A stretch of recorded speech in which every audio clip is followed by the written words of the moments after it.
Assalamualaikum warahmatullahi wabarakatuh. Kembali lagi di channel Paris Project. Kali ini Paris Project akan menjelaskan materi tentang teks prosedur. Nah, jadi materi ini diperuntukkan atau biasanya didapat di kelas 11 ya, untuk materi bahasa Indonesia kelas 11 semester 1. Baik, langsung saja kita akan ulas kira-kira apa saja yang akan didapat setelah mempelajari materi tentang teks prosedur. Jadi yang akan didapat, kita akan dapat mengetahui tentunya nanti apa sih yang disebut dengan teks prosedur, kemudian struktur dari teks prosedur itu apa saja, kemudian juga kaidah kebahasaan atau ciri khas kebahasaan dari teks prosedur kira-kira apa saja yang membedakan dengan teks-teks yang lainnya. Dan yang terakhir tentunya diharapkan setelah kalian mendapatkan materi ini, kalian bisa mempraktikkan atau membuat teks prosedur sendiri. Nah, nanti di bagian deskripsi video ini ada contoh praktikum teks prosedur ya, yang dibuat oleh siswa dan Paris Project tentunya. Langsung saja kita lihat. Nah, pasti semua sudah pernah melakukan kegiatan yang terdapat langkah-langkah. Semisal memasak, sudah pernah pasti ya. Atau pergi ke suatu tempat. Nah, tentunya kegiatan tersebut ada langkah-langkahnya, ada prosedurnya, ada tahapan-tahapannya. Mencuci baju misal ya, bahkan bernapas pun juga ada langkah-langkahnya kan, ada tahapan-tahapannya. Nah, jadi pastikan kita sudah pernah melakukan kegiatan prosedural ya. Nah, mungkin akan beda-beda tiap orang ya pengalamannya. Kita lanjut.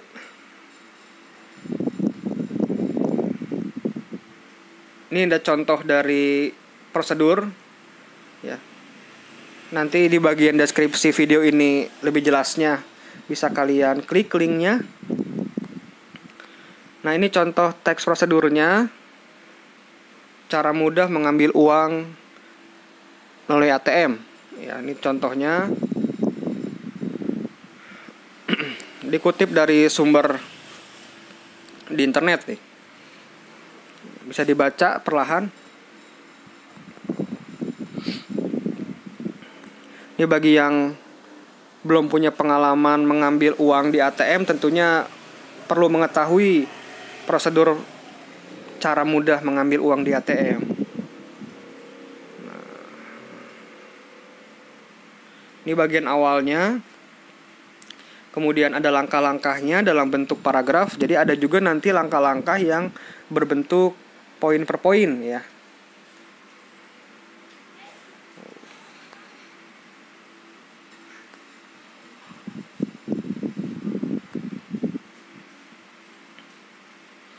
Jika ingin lebih jelas nanti bisa ditekan tombol jedanya atau pause-nya kalau ingin membaca lebih jelas atau secara perlahan.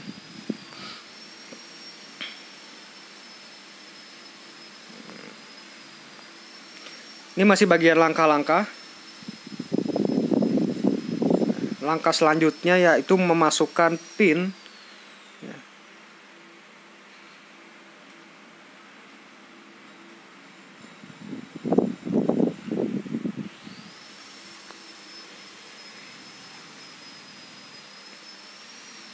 Nah, ini sudah masuk bagian akhirnya, bagian penutup dari teks prosedur.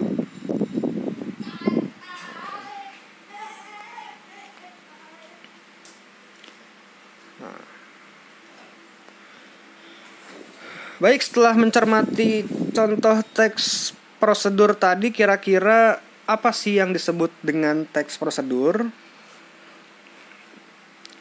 Nah, ternyata teks prosedur itu, kita bisa lihat di kalimat kedua ya. Dapat disimpulkan bahwa yang dimaksud dengan teks prosedur adalah langkah-langkah atau tahapan yang harus dilaksanakan dalam melakukan suatu kegiatan.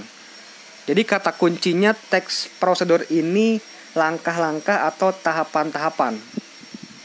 Ya, itu kata kuncinya. Kalau teks observasi kata kuncinya pengamatan, jadi hasil pengamatan. Nah, kalau ini kata kuncinya langkah-langkah.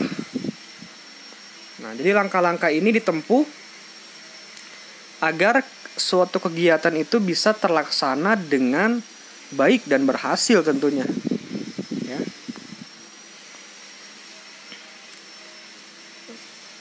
Nah, tentunya teks prosedur ini pun punya fungsi. Nah, kalau teks prosedur cara mudah mengambil uang di ATM, fungsinya untuk mengedukasi masyarakat yang belum tahu ya, bagaimana cara mengambil uang lewat ATM. Nah, secara umum, fungsi dari teks prosedur itu lihat di paragraf keduanya tuh, lihat. Dapat disimpulkan bahwa teks prosedur berfungsi untuk menjelaskan langkah-langkah apa saja. Jadi intinya mengedukasi, menginformasikan, memberitahukan, menjelaskan langkah-langkah apa saja yang harus ditempuh, ya.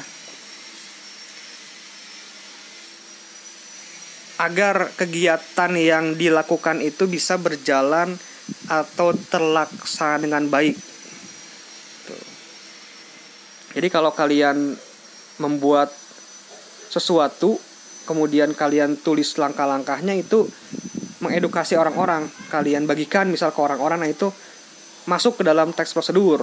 Ya, fungsinya untuk mengedukasi, memberitahukan kepada pembaca, pendengar, penonton tentang langkah-langkah kegiatan, suatu kegiatan. Langkah-langkah ini nanti ada yang simple, ada yang mudah, ada yang sederhana, ada juga yang kompleks nantinya.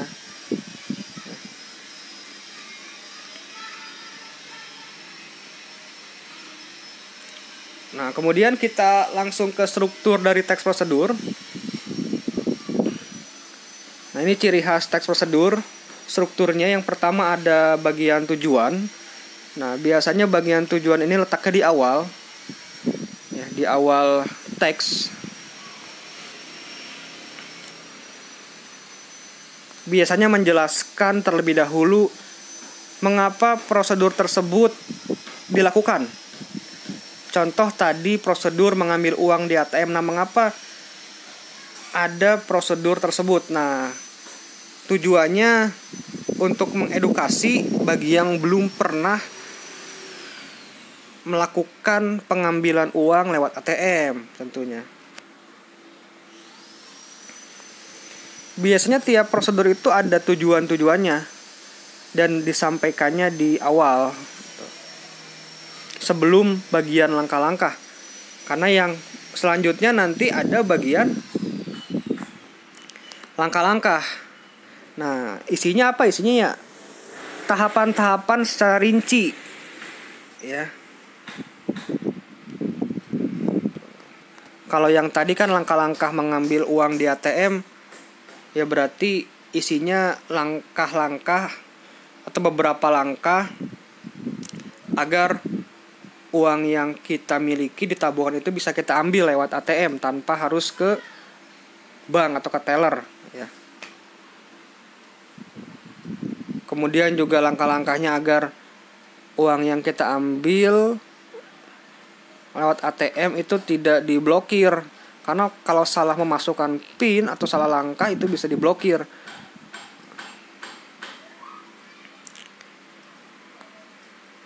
Nah. Dan yang terakhir ada penegasan ulang. Nah, jadi ada 3 secara lengkap. Ada tujuan, langkah-langkah, kemudian ada penegasan ulang. Nah, biasanya isinya harapan atau manfaat apabila petunjuk itu dijalankan dengan baik. Yang menegaskan kembali bahwa prosedur tersebut penting. Itu. Biasanya penegasan ulang ini di bagian akhir teks prosedur.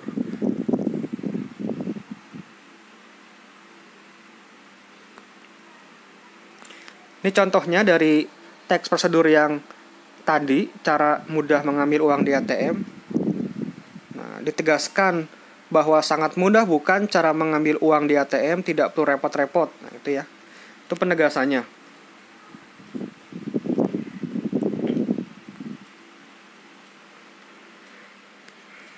Lanjut kita ke bagian aspek kebahasaan teks prosedur.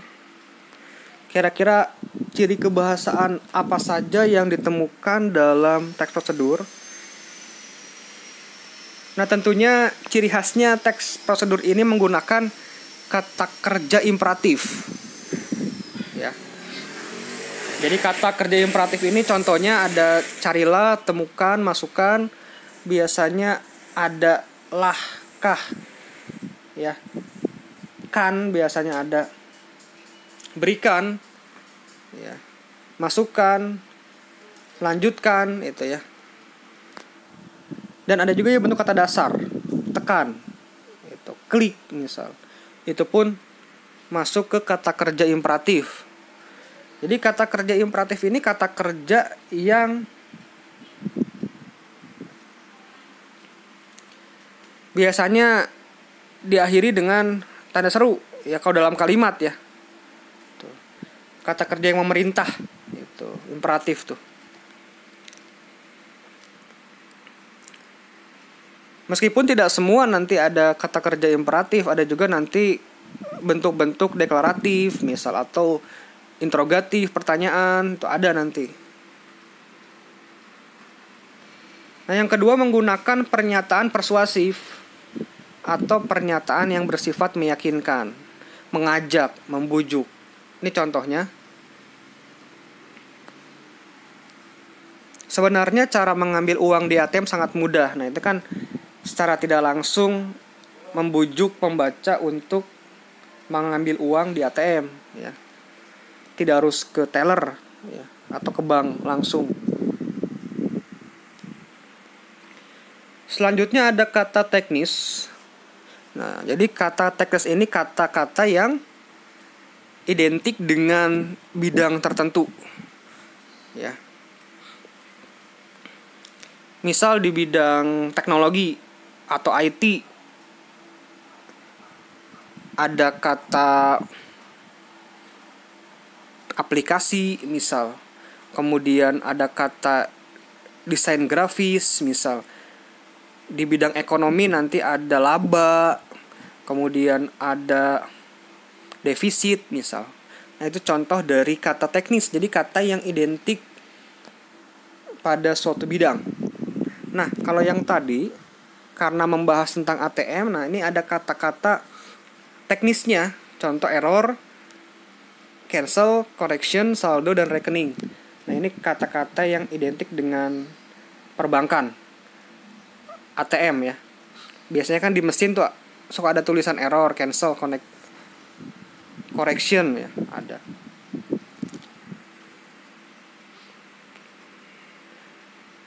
Dan yang selanjutnya ada juga konjungsi temporal. Nah, ini konjungsi yang menyatakan waktu. Itu contohnya ada setelah, berikutnya, selanjutnya, kemudian ya. Contoh penerapannya dalam kalimat tuh contohnya ada setelah Anda yakin bahwa mesin ATM, ada kata setelah. Nah, itu masuk ke konjungsi temporal. Ya, ini ringkasannya unsur kebahasaan dari teks prosedur. Tadi ada kata kerja imperatif, pernyataan persuasif, kata teknis,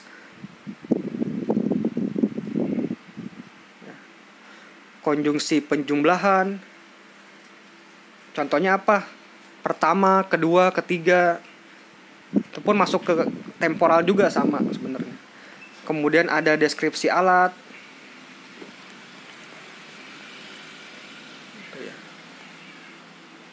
Tambahannya. Baik, agar lebih paham, kita analisis teks prosedur dari sisi ciri kebahasaannya. Ya.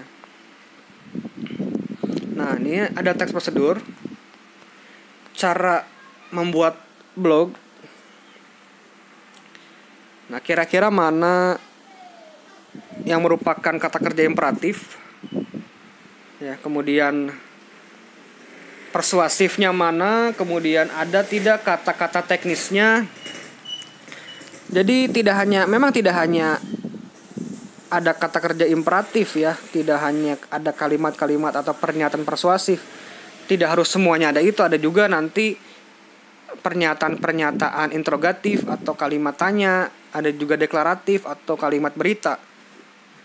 Tapi dominasinya biasanya menggunakan pernyataan persuasif. Ya. Mengajak, membujuk. Akan banyak kalimat-kalimat seru nanti. Kalimat-kalimat yang ditandai dengan tanda seru di akhirnya. Itu ciri khas dari teks prosedur. Nah, kira-kira yang pertama, pernahkah kamu membuat blog itu kira-kira masuk ke kalimat apa? Nah, ini contoh dari kalimat interrogatif atau kalimat tanya. Nah, memang tidak semua teks prosedur diawali kalimat ini. Jadi opsional saja. Jadi kita bisa menggunakan kalimat ini atau tidak, terserah. Ada juga yang langsung deklaratif misal, bisa juga, tidak masalah. Untuk membuat, membuat itu kan merupakan kata kerja. Ya. Silahkan ikuti. Nah, ini yang disebut dengan kata kerja imperatif tadi, ikuti. Pertama, kira-kira masuk kemana? Pertama itu apakah konjungsi, apakah kata kerja imperatif? Nah, jadi pertama itu masuk ke konjungsi temporal, ya. Dia menyatakan urutan waktu, urutan kejadian. Setelah login ini, ini juga sama masuk ke temporal. Isilah, isilah masuk ke kata kerja imperatif tadi, memerintahkan. Cara gampangnya lihat aja akhir kalimatnya ada tanda seru atau tidak. Biasanya ada tanda serunya. Ya, ini contohnya.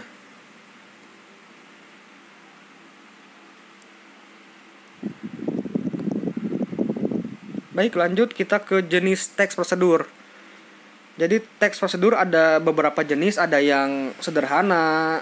Ya, jadi yang sederhana ini langkah-langkahnya tidak ribet, ya, tidak rumit, hanya beberapa langkah, biasanya 2-4 langkah lah.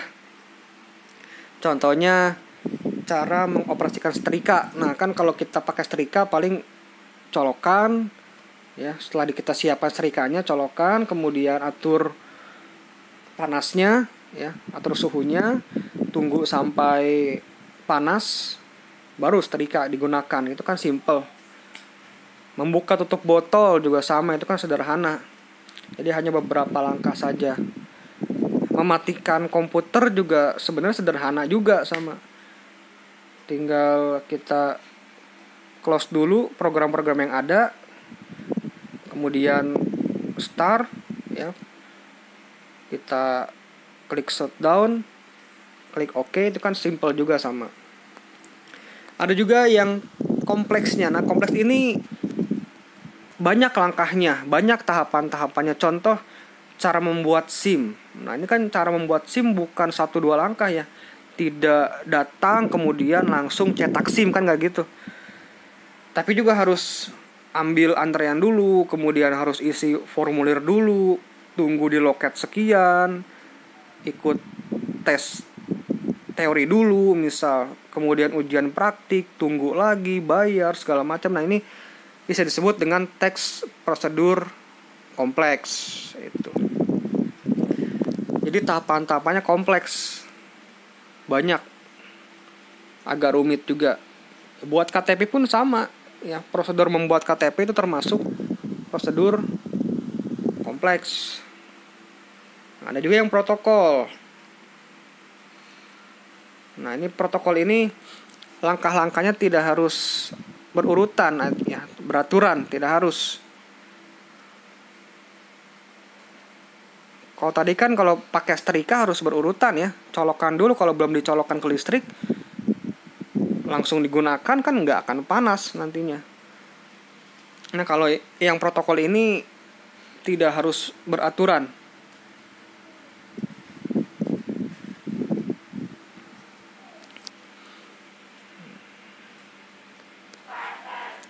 Contohnya kalau kita pakai sepatu misal, ada yang kanan dulu, ada yang kiri dulu, ya terserah.